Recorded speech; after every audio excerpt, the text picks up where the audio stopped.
आपलं शहर आता स्मार्ट होत आहे। मग तुम्ही कधी स्मार्ट होताय? स्मार्ट न्यूजचे यूट्यूब चॅनल सबस्क्राइब करा, स्मार्ट बना। नोटिफिकेशनसाठी बेल आयकॉनवर क्लिक करा। नमस्कार, मी अंकिता। स्मार्ट न्यूज बुलेटिन मध्ये आपलं स्वागत करते। सुरुवातीला एक नजर आजच्या ठळक घडामोडींवर। युक्रेनच्या पाठबळासाठी अमेरिकेकडून आता चीनवर दबाव तंत्र।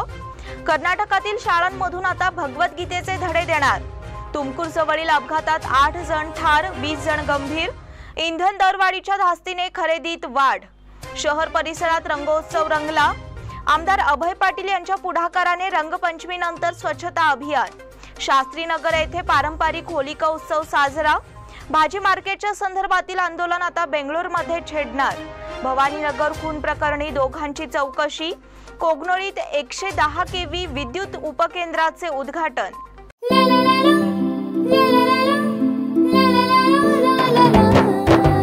जले दीप अंगना में होगी रोशन दुनिया, पलकों तले छा जाए चांद तारों का साया। रंगोली में खिले रंग खुशियों के भी तराने, तन मन झिलमिल जाए हर पल होंगे सुहाने।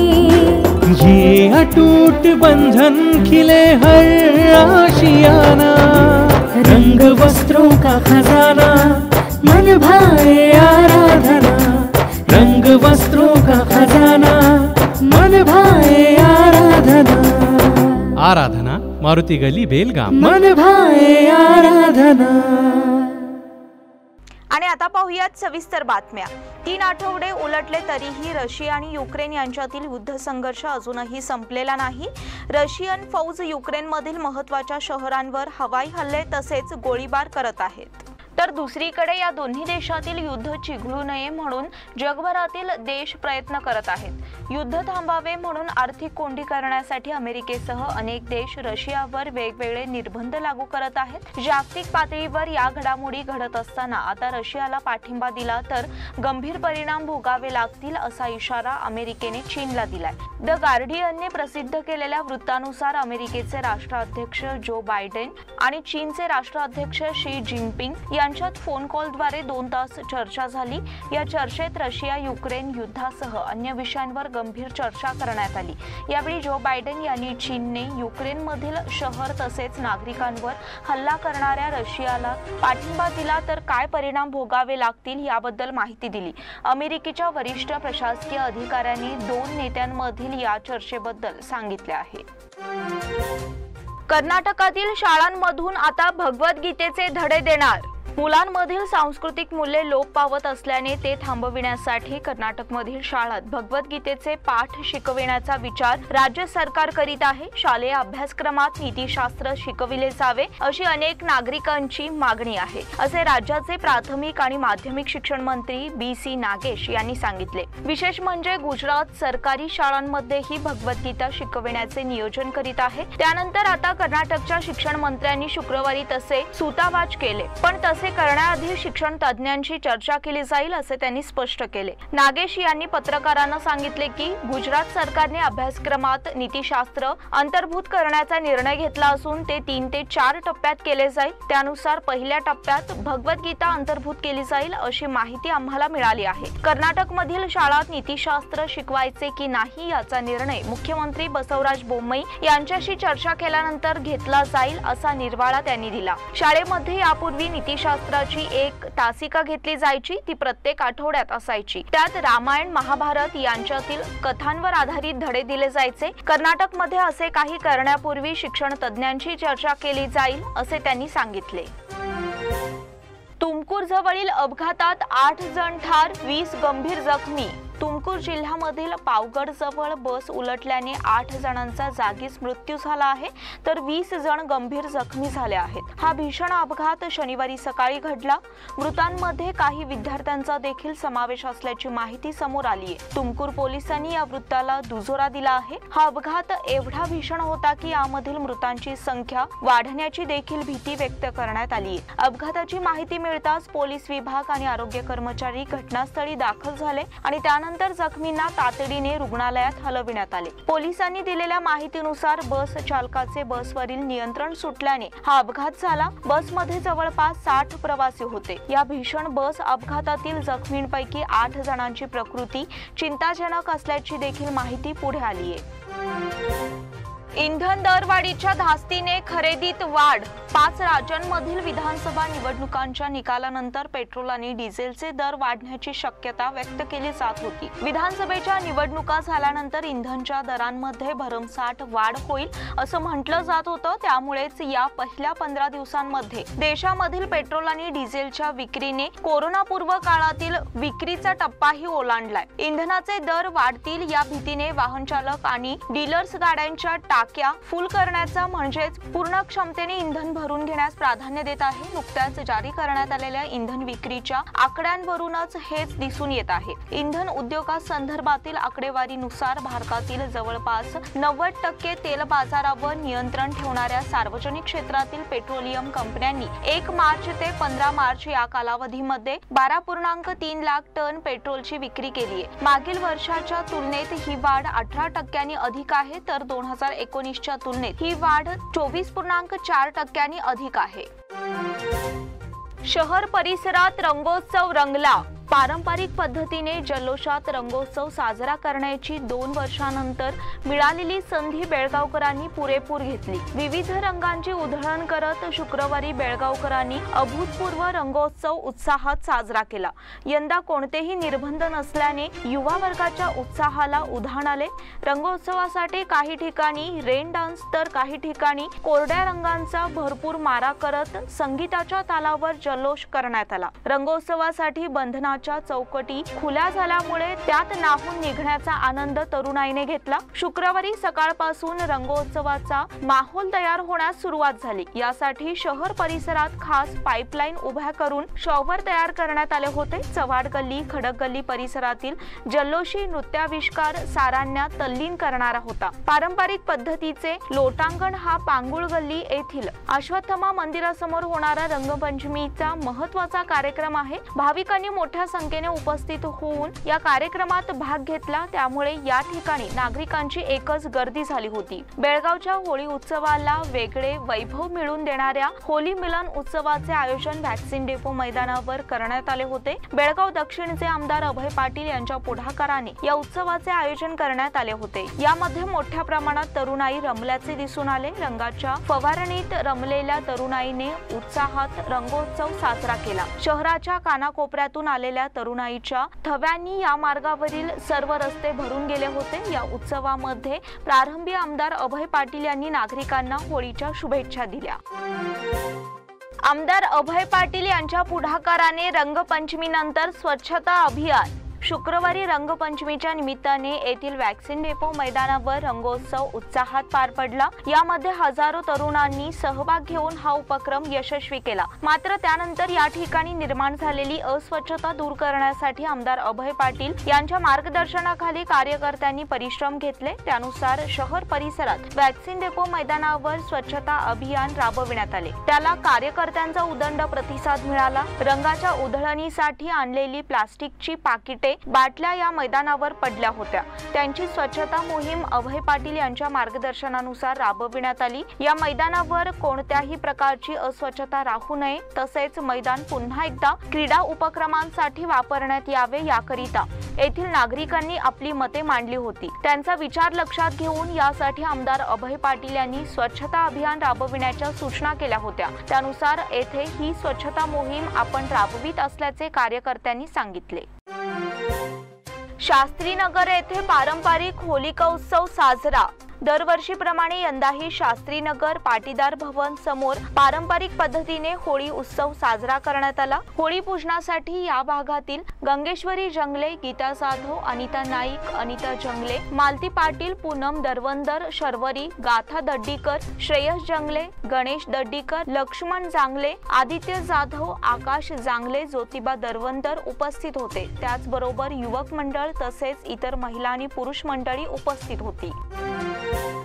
भाजी मार्केटच्या संदर्भातील आंदोलन आता बेंगलोरमध्ये छेडणार. गांधीनगरमधील खासगी भाजी मार्केट बंद करावे या मागणीसाठी कृषी उत्पन्न बाजार समितीत 1.5 महिन्यांपासून व्यापाऱ्यांचे आंदोलन सुरू आहे. या आंदोलनाला आणखीन धार येईल. सरकारचे लक्ष वेधण्यासाठी आता बेंगलोरात 21 ते 23 मार्च रोजी आंदोलन छेडण्याचा निर्णय व्यापाऱ्यांनी घेतला आहे. बेळगावात एक भाजी मार्केट असताना दुसऱ्या मार्केटला परवानगी का दिली अशी विचारणा करत भाजी मार्केटमध्ये व्यापाऱ्यांनी 3 फेब्रुवारी पासून आंदोलन सुरू केले आहे. या आंदोलनाला 1.5 महिना झाला आहे तरीही अद्याप मागण्यांकडे दुर्लक्षच केले जात आहे. यासाठी व्यापाऱ्यांनी चलो बेंगलोरची हाक देण्यात आली आहे. याची रूपरेषा ठरविण्यासाठी आंदोलनस्थळी बैठक झाली. त्यानुसार बेंगलोरमधील विधानसौधसमोर राज्यभरातील शेतकऱ्यांसमवेत 3 दिवस आंदोलन करण्याचा निर्णय घेण्यात आला. याच आंदोलनावेळी बेळगावच्या भाजी मार्केटचा मुद्दाही सरकार पुढे मांडण्यात येणार आहे. तसेच मंत्र्यांना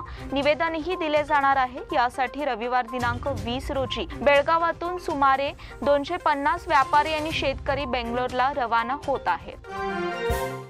भवानीनगर खून प्रकरणी दोघांची चौकशी. भवानीनगर रिअल इस्टेट व्यावसायिकाच्या खून प्रकरणी पोलिसांनी दोघांची कसून चौकशी सुरू केली आहे. काही डमी संशयित उभे करून पोलीस तपासाची दिशा बदलण्याचा प्रयत्न सुरू आहे. परंतु असे काहीही होणार नसून या प्रकरणातील सर्व खरे संशयित जेरबंद होतील असा विश्वास पोलीस अधिकाऱ्यांनी व्यक्त केला आहे. राजू दोड्डबमन्नवर वय 41 मूळ राहणार हलगा बस्तवाड यांचा 15 मार्च रोजी खून झाल्याची घटना उघडकीस आली. आर्थिक व्यवहारातून हा खून झाल्याच्या निष्कर्षापर्यंत पोलीस पोहोचले आहेत. परंतु नेमके सामील कोण कोण आहेत त्यांचा शोध सुरू असल्याचे पोलिसांचे म्हणणे आहे. वडगाव पोलीस ठाण्यात अधिकारी नसताना गुरुवारी एका वकिलासोबत 4 जण आले होते. हेच खुनातील संशयित आरोपी असल्याचे वकिलांचे म्हणणे होते. जेव्हा अधिकाऱ्यांनी ठाण्यात जाऊन चौकशी केली तेव्हा यापैकी 2 जण डमी असल्याचे स्पष्ट झाले. त्यामुळे डमी संशयित उभे करून या प्रकरणाची दिशा बदलण्याचा प्रयत्न सुरू आहे का असा प्रश्न पोलिसांनाही पडला आहे. त्यामुळे नव्याने तपास हाती घेतला आहे. कोगनोळीत 110 केव्ही विद्युत उपकेंद्राचे उद्घाटन. कोगनोळी तालुका निपाणी येथे नव्याने उभारण्यात आलेल्या 110 केव्ही उपकेंद्राचे उद्घाटन निपाणी भागच्या आमदार आणि धर्मादाय मंत्री शशिकला जोल्ले आणि खासदार अण्णासाहेब जोल्ले यांच्या हस्ते करण्यात आले. यावेळी जोल्ले दाम्पत्याचा सत्कार येथील अधिकाऱ्यांच्या हस्ते करण्यात आला. याप्रसंगी श्रीकांत ससालहट्टी, व्यंकटेश SR कोरव, शारदा अंकलकी, S तारदाळे, अक्षय चौगुले यांच्यासह KPTCL कर्मचारी आणि हिस्कॉम कर्मचारी, ग्रामपंचायत विकास अधिकारी दिलीप जाधव आणि ग्रामपंचायत कर्मचारी उपस्थित होते. कोगनोळी येथील 110 केव्ही उपकेंद्रामुळे कोगनोळीसह मतीवडे, भाटनांदूर, सुळका, भिवशी आदी गावातील लोकांना यामुळे कायमस्वरूपी विद्युत पुरवठा होणार आहे. या बुलेटिन मधील पुढील बातम्या छोट्याशा विश्रांतीनंतर. Poddar brothers jewellers, A perfect blend of traditional and modern jewelry in North Karnataka, Goa and Southern Maharashtra, serving since 5 generations.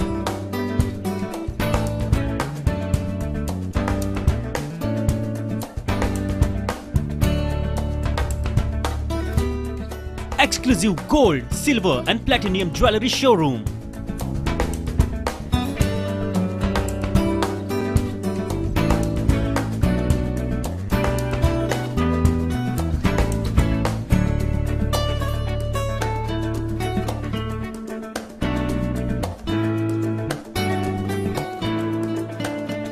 Poddar Brothers, Poddar Sons and Grandsons. Khade Bazar, Belgaum. Call is on 0831 240 5550 or 51 or 52 or 53. Visit us at www.poddarjewelers.com. बेलगाम वासियों के पसंद में उतरा उड़ान बार end restaurant. Social distancing का ख्याल रखते हुए हमारा स्टाफ देता है बेहतरीन सर्विस का विश्वास। यहां है पार्टी और फंक्शन के लिए 3 आलीशान हॉल, कारपोरेट डिनर मीटिंग के लिए 3 अलग कक्ष, IPL मैच देखने के लिए 3 बड़े स्क्रीन की विशेष सुविधा। इसके साथ ही साफ सुथरा किचन जहां हमारा वेल क्वालिफाइड स्टाफ देता है क्वालिटी और हाइजीनिक फूड की गारंटी। तो फिर खाने की हो बात तो आना परिवार के साथ। उड़ान बार एंड रेस्टोरेंट, लिंगराज कॉलेज के पास, बेलगावी। फोन 0831 243577. विश्रांतीनंतर पुन्हा एकदा आपलं स्वागत. बेळगाव शहर स्वच्छतेचे काम करणाऱ्या कंत्राटी सफाई कामगारांना आरोग्य आणि अपघात विमा सुविधा देण्यात येणार आहेत. महापालिकेकडे सुमारे 1200 कंत्राटी सफाई कामगार आहेत. त्यांना आरोग्य आणि अपघात विमा सुविधा नाही. महापालिकेत लोकनियुक्त सभागृह असताना नियमित सफाई कामगारांना विमा सुरक्षा देण्याचा निर्णय झाला होता. त्यानुसार त्यांना विमा संरक्षण दिले होते. शिवाय नियमित सफाई कामगारांना राज्य शासनाच्या आरोग्य संजीवनी योजनेतून वैद्यकीय विमाही मिळतो. पण कंत्राटी कर्मचाऱ्यांसाठी ही सुविधा नाही. कंत्राटी कर्मचाऱ्यांना आयुष्मान भारत योजनेतून आरोग्य सेवा देण्याचा पर्याय समोर आला होता. पण बहुतांश सफाई कामगारांकडे बीपीएल कार्ड नाही, त्यामुळे त्यांना ही सुविधा मिळत नाही. एपीएल कार्ड असणाऱ्यांना ही सुविधा आहे, पण ती 100% मिळत नाही. त्यामुळे कंत्राटी सफाई कामगारांना विमा सुरक्षा देण्याचा आदेश शासनाकडून बजावला आहे. त्याची कार्यवाही महापालिकेकडून होणार आहे. महापालिकेने गेल्याच महिन्यात प्रसार माध्यमांच्या प्रतिनिधींना हेल्थ कार्ड दिले. त्या माध्यमातून आरोग्य विमा पुरविला. त्याच धर्तीवर आता कंत्राटी सफाई कामगारांना ही सुविधा दिली जाईल. अपघात विमा तसेच आरोग्य विमा या दोन्ही सुविधा त्यांना दिल्या जाणार आहेत. यासाठी इच्छुक विमा कंपन्यांकडून प्रस्ताव मागविण्यात येणार आहे. पदवीच्या परीक्षा 21 मार्च पासून. राणी चन्नम्मा विद्यापीठाअंतर्गत येणाऱ्या महाविद्यालयांच्या पदवीच्या द्वितीय आणि तृतीय वर्षाच्या परीक्षा 21 मार्च पासून सुरू होणार आहेत. मात्र यंदापासून राष्ट्रीय शैक्षणिक धोरण लागू केल्याने पदवीच्या पहिल्या वर्षातील परीक्षांचे नियोजन करताना अडचणी येत आहेत. मार्च महिना अर्ध्यावर आला तरीही परीक्षा जाहीर झाल्या नाहीत. त्यामुळे विद्यार्थी संभ्रमात सापडले आहेत. त्यांचेही नियोजन विद्यापीठाने करावे अशी मागणी विद्यार्थ्यांतून केली जात आहे. दरवर्षी पदवीच्या पहिल्या, दुसऱ्या आणि तिसऱ्या वर्षातील विद्यार्थ्यांच्या सेमिस्टर परीक्षांचे आयोजन एकदाच केले जाते. एकदाच परीक्षा घेतल्यास विद्यापीठालाही सोपे जाते. मात्र यंदा राज्यात पदवीच्या पहिल्या वर्षातील विद्यार्थ्यांना राष्ट्रीय शैक्षणिक धोरण लागू केले आहे. हे धोरण अवलंबतानाही अडचणी येत आहेत. 8 दिवसांपूर्वी विद्यापीठाने दुसऱ्या आणि तिसऱ्या वर्षातील विद्यार्थ्यांची परीक्षा जाहीर केली. या परीक्षा 21 मार्च पासून होणार आहेत. मात्र पदवीच्या पहिल्या वर्षातील विद्यार्थ्यांचे इंटरनल परीक्षांचे गुण नोंद केले जातात. यामुळे या परीक्षा यंदा उशिरा होण्याची शक्यता आहे. तारांगण मार्फत आयोजित निबंध स्पर्धेचा बक्षीस समारंभ संपन्न. आपल्या जीवनात मोठे होण्यासाठी मोठे उद्दिष्ट ठेवले पाहिजे आणि ते पूर्ण करण्यासाठी त्या दिशेने कष्ट आणि मेहनत घेतली पाहिजे, तरच माणूस आपल्या जीवनामध्ये यशस्वी होऊ शकतो, असे प्रतिपादन बेळगाव जिल्हा लघु उद्योग संघटनेचे अध्यक्ष आणि उद्योजक महादेव चौगुले यांनी तारांगण मार्फत 10वीच्या विद्यार्थ्यांसाठी आयोजित केलेल्या निबंध स्पर्धेच्या बक्षीस समारंभात ते प्रमुख पाहुणे म्हणून बोलत होते. त्यांनी यावेळी विद्यार्थ्यांना मार्गदर्शन केले. जागतिक मराठी भाषा दिनानिमित्त व्यासपीठामार्फत इयत्ता 10वीच्या विद्यार्थ्यांसाठी ऑनलाईन निबंध स्पर्धेचा बक्षीस समारंभ आयोजित केला होता. व्यासपीठावर जिल्हा बार असोसिएशनचे अध्यक्ष ॲडव्होकेट सुधीर चव्हाण, निबंध स्पर्धेचे परीक्षक CY पाटील, ॲप्टेक एव्हिएशन सेंटरचे विनोद बामणे, ज्योती बामणे, तारांगणच्या संचालिका अरुणा गोजे पाटील होते. प्रारंभी रोपट्याला पाणी घालून कार्यक्रमाचा शुभारंभ करण्यात आला. अरुणा गोजे पाटील यांनी प्रास्ताविक आणि पाहुण्यांचे स्वागत केले. व्यासपीठावरील मान्यवरांनी विद्यार्थ्यांना मार्गदर्शन केले. यावेळी तारांगणच्या दिवटे, सविता वेसने, स्मिता मेंढके, स्मिता चिंचणीकर, महाराष्ट्र हायस्कूलचे मुख्याध्यापक कानशिडे उपस्थित होते. पंडित नेहरू विद्यालयात वार्षिक स्नेह संमेलन संपन्न. एक ध्येय ठेवून जोमाने प्रयत्न केल्यास यश निश्चित मिळते, असे उद्गार कृष्णा डायग्नोस्टिक पुणेचे उपाध्यक्ष अनिल साळुंके यांनी काढले. त्यांनी पंडित नेहरू पदवीपूर्व महाविद्यालयाच्या वार्षिक स्नेह संमेलनाप्रसंगी अध्यक्षस्थानावरून बोलत होते. या प्रसंगी अनेक संस्थांचे संचालक उपस्थित होते. प्रारंभी संस्थेचे सचिव प्रकाश नंदिहळी यांनी प्रास्ताविक केले आणि उपस्थित पाहुण्यांचे पुष्पगुच्छ देऊन स्वागत केले. प्राचार्य MH पवार यांनी पाहुण्यांचा परिचय करून दिला. तदनंतर सर्व उपस्थित पाहुण्यांच्या हस्ते दीप प्रज्वलन करण्यात आले. या प्रसंगी विद्यार्थ्यांनी मनोगत व्यक्त केल्यानंतर प्रमुख पाहुणे नगरसेवक अभिजित जवळकर, नगरसेवक मंगेश पवार, उद्योजक संजय N पाटील यांनी विद्यार्थ्यांना मार्गदर्शन केले. यावेळी व्यासपीठावर साडी कारखानदार जीवानंद पाटील, संस्थेचे उपाध्यक्ष नेताजी कटांबळे, उपसचिव SK चिट्टी, विद्यार्थी प्रतिनिधी श्वेता चौगुले, किशोर बिजगरकर, माजी विद्यार्थी संघटनेचे प्रमुख उदय पाटील आणि धनश्री पाटील उपस्थित होते. सन 2021-22 सालातील यशस्वी विद्यार्थ्यांना पाहुण्यांच्या हस्ते पारितोषिके देऊन गौरविण्यात आले. श्री वैजनाथ देवस्थानाला धर्मादाय अधिकाऱ्यांची भेट. श्री क्षेत्र वैजनाथ देवरवाडी तालुका चंदगड येथील देवालयाची पाहणी आणि आवश्यक सूचना करण्यासाठी पश्चिम महाराष्ट्र देवस्थान समितीचे सचिव तथा धर्मादाय आयुक्त अधीक्षक शिवराज नाईक वाडेसो यांनी शुक्रवार दिनांक 18 रोजी दुपारी भेट दिली. यावेळी वैजनाथ देवस्थान स्थानिक सल्लागार उपसमिती आणि देवरवाडी ग्रामपंचायत यांच्या वतीने स्वागत आणि सत्कार करण्यात आला. देवरवाडीच्या उच्च विद्या विभूषित महिला सरपंच गीतांजली सुतार आणि उपसरपंच गोविंद आडाव यांच्याकडून सचिवांसोबत पदाधिकारी सहकारी यांचा सत्कार करण्यात आला. यावेळी देवस्थानाबाबतच्या पुढील नियोजित विविध विकास कामाबाबत चर्चा झाली. तसेच देवालयातील सर्व पुजारी वर्गाच्या अडचणींबाबत चर्चा झाली. यावेळी देवरवाडी ग्रामपंचायत सदस्य, गावातील ग्रामस्थ तसेच सामाजिक कार्यकर्ते, संघर्ष प्रज्ञावंत, प्राध्यापक डॉक्टर नागेंद्र जाधव, शंकर वैजू भोगण, राजू करडे, हबप संजय भोगण, शिवकुमार पुजारी, विष्णू कवडेर, शंकर गोपाळ भोगण, दशरथ कृष्णा भोगण आणि गावातील पदाधिकारी मंडळी उपस्थित होती. बेनकनहळ्ळी सोनोलीत रस्ता कामाला प्रारंभ. बेनकनहळ्ळी आणि सोनोली येथील रस्ता कामाला गुरुवारी प्रारंभ करण्यात आला. आमदार लक्ष्मी हेब्बाळकर यांच्या हस्ते कुदळ मारून कामाला प्रारंभ करण्यात आला. दोन्ही कामांसाठी 89 लाखांचा निधी मंजूर झाला आहे. बेनकनहळ्ळी येथे 68 लाख रुपयाच्या निधीतून रस्ता कामाला प्रारंभ करण्यात आला. यामध्ये पाटबंधारे विभागाकडून 22 लाख तर सार्वजनिक बांधकाम विभागाकडून 46 लाखांचा निधी मंजूर करण्यात आला आहे. रस्ता कामाचे पूजन आमदार हेब्बाळकर यांनी केले. मान्यवरांच्या हस्ते कुदळ मारून रस्ता कामाला प्रारंभ करण्यात आला. कार्यक्रमाला मल्लेश चौगुले, सिद्धप्पा कांबळे, महेश कोलकार, बाळू देसुरकर, कल्लाप्पा देसुरकर, ज्योतिबा पिसाळे, मोहन सांबरेकर, आनंद कोलकार, पद्मराज पाटील, मीनाक्षी पाटील आदींसह ग्रामस्थ उपस्थित होते. सोनोलीत सुद्धा कामाला प्रारंभ करण्यात आला आहे. सोनोली गावातील अंतर्गत रस्त्यांसाठी 21 लाखांचा निधी मंजूर झाला आहे. पाटबंधारे खात्याकडून निधी मंजूर झाला असून त्यातून गावातील रस्त्यांचे काँक्रिटीकरण करण्यात येणार आहे. त्याचेही उद्घाटन झाले. हंगरगे काळम्मादेवी हायस्कूल मधील 10वीच्या विद्यार्थ्यांना निरोप. हंगरगे येथील काळम्मादेवी हायस्कूलमधील 10वीच्या विद्यार्थ्यांचा निरोप समारंभ उत्साहात झाला. कार्यक्रमाच्या अध्यक्षस्थानी तालुका पंचायत माजी सदस्य कृष्णा हुंद्रे उपस्थित होते. मुख्याध्यापक के.पी. शिन्नोळकर यांनी प्रास्ताविक केले. 8वीच्या विद्यार्थिनींनी ईशस्तवन तर 9वीच्या विद्यार्थिनींनी स्वागत गीत म्हटले. कृष्णा पाटील, गावडू पाटील, दिलीप कांबळे, मोनाप्पा चलवेटकर, मोनाप्पा मुदगेकर, नारायण पाटील आदींच्या हस्ते दीप प्रज्वलन करण्यात आले. यावेळी 8वी आणि 9वीच्या विद्यार्थ्यांनी निरोपपर भाषणे केली. 10वीच्या विद्यार्थ्यांनीही भाषणे केली. ए पाटील, व्ही.एस. सुतार, एम.वाय. नांदवडेकर या शिक्षकांनी 10वीच्या विद्यार्थ्यांना शुभेच्छा दिल्या. एम.एम. पाटील यांनी सूत्रसंचालन केले. एस.एस. काळसेकर यांनी आभार मानले.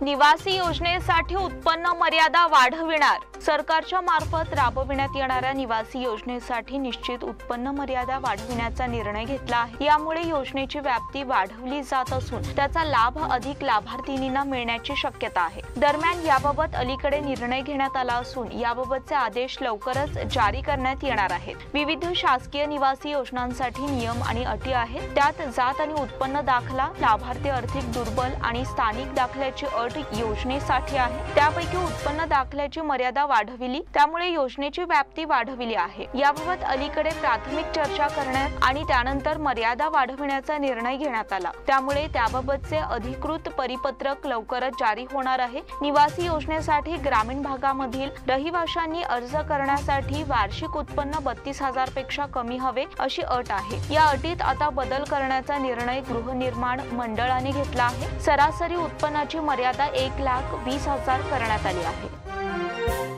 खंडित वीज पुरवठ्याच्या निषेधार्थ आंदोलनाचा वाघवडे ग्रामस्थांचा निर्धार. दिवसा 3 फेज वीज पुरवठा न केल्यास हेस्कॉम कार्यालयासमोर छेडण्यात येणाऱ्या धरणे आंदोलनात मोठ्या संख्येने सहभागी होण्याचा निर्धार वाघवडे ग्रामस्थांनी केला आहे. गुरुवार दिनांक 24 पासून मत्स्य विभागात हे आंदोलन केले जाणार आहे. आंदोलनाबाबत जनजागृती करण्यासाठी वाघवडेत मंगळवार दिनांक 15 रोजी बैठक झाली. यावेळी माजी एपीएमसी सदस्य आर.के. पाटील यांनी मार्गदर्शन केले. रात्रीच्या वेळी 3 फेज वीज पुरवठा केला जात असल्याने शेतकऱ्यांना मोठा त्रास होत आहे। त्यामुळे दिवसा वीज पुरवठा करावा यासाठी हेस्कॉमचे कर्मचारी अभियंता प्रवीण कुमार चिकोर्डे यांना 2 दिवसांपूर्वी निवेदन देण्यात आले आहे। त्यानुसार 23 तारखेपर्यंत दिवसा 3 फेज वीज पुरवठा न केल्यास 24 तारखेपासून बेमुदत धरणे आंदोलन छेडले जाणार आहे। त्यात शेतकऱ्यांनी मोठ्या संख्येने सहभागी होणे गरजेचे आहे। तालुक्याच्या इतर भागात दिवसा 3 फेज वीज पुरवठा केला जात आहे, मात्र मच्छे भागात रात्री वीज पुरवठा करून शेतकऱ्यांना त्रास देण्याचा प्रयत्न सुरू आहे। याबाबत आवाज उठविण्यासाठी आंदोलन करण्यात येणार असल्याचे त्यांनी सांगितले। खासदार अण्णासाहेब जोल्ले यांना मातृशोक। एकसंबा येथे रहिवासी आणि खासदार अण्णासाहेब जोल्ले यांच्या मातोश्री आणि मंत्री शशिकला जोल्ले यांच्या सासूबाई लक्ष्मी शंकर जोल्ले वय 84 यांचे शनिवारी पहाटे निधन झाले। दुपारी एकसंबा येथील त्यांच्या घरापासून अंत्ययात्रा काढून अंत्यविधी करण्यात आले। सरकार रॉयल मराठा रामनगर संघाकडे विजेतेपद। रोहित अशोक देसाई यांनी सलग 3 षटकार फटकावून हॅट्रिक साधत सरकार रॉयल मराठा रामनगर संघाला विजेतेपद मिळवून देण्यात सिंहाचा वाटा उचलला। खानापूर येथे आयोजित करण्यात आलेल्या मर्यादित षटकांच्या टेनिस बॉल क्रिकेट स्पर्धेतील अंतिम फेरीत सरकार रॉयल मराठा रामनगर संघाने खानापूर कॉलेज बॉईज संघावर विजय संपादन केला। सरकार रॉयल मराठा रामनगर संघाने विजेतेपदाच्या षटकारासह रोख 1,21,000 रुपये पटकाविले। सांब्र्यात उद्या कुस्ती मैदान। कुस्तीगीर समितीतर्फे होळी निमित्त रविवार दिनांक 20 रोजी निकाली कुस्त्यांचे मैदान आयोजित करण्यात आले आहे। प्रमुख कुस्ती महान भारत केसरी प्रवीण कुमार हरियाणा विरुद्ध कुडुवाडी आखाड्याचा दादा मुलानी यांच्यात होणार आहे। दुसऱ्या क्रमांकाची कुस्ती कर्नाटक केसरी संगमेश बिराजदार विरुद्ध मोतीबाग तालीम कोल्हापूरचा अरुण भोंगाडे। तिसरी लढत शहापुरी तालीम कोल्हापूरचा अमोल बागवे विरुद्ध शिवराय आखाडा कुडुवाडीचा शुभम मुसळे यांच्यात होणार आहे।